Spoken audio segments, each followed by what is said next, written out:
നമസ്കാരം സുഹൃത്തുക്കളെ, ഇന്ന് നമുക്ക് ചില സംഖ്യകളെ കുറിച്ച് പഠിക്കാം. 1K എന്ന് പറയുന്നത് 1000 ആണ്. 1000 1000. 10K എന്ന് പറയുന്നത് 10,000 ആണ്. 10000. 100K എന്ന് പറയുന്നത് 100,000. 100,000 അതായത് 1 ലക്ഷം. 100,000 എന്ന് പറയുന്നത് 1 ലക്ഷമാണ്. 1 lakh 1 ലക്ഷം. 1M എന്ന് പറയുന്നത് 1 million ആണ്. 1 ദശലക്ഷം. മില്യൺ എന്ന് പറഞ്ഞാൽ ദശലക്ഷം, 10 ലക്ഷം. 10 lakhs 10 ലക്ഷം.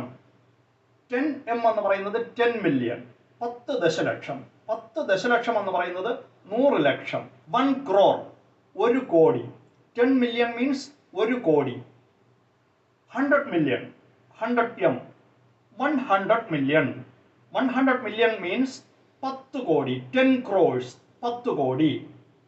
1B means 1 billion. ബില്യൺ എന്ന് പറഞ്ഞത് 100 കോടിയാണ്.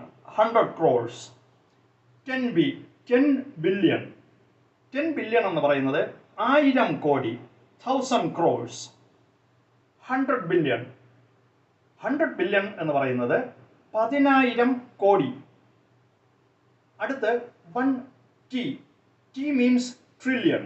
1 trillion എന്ന് പറയുന്നത് 1 lakh crores 1 ലക്ഷം കോടി.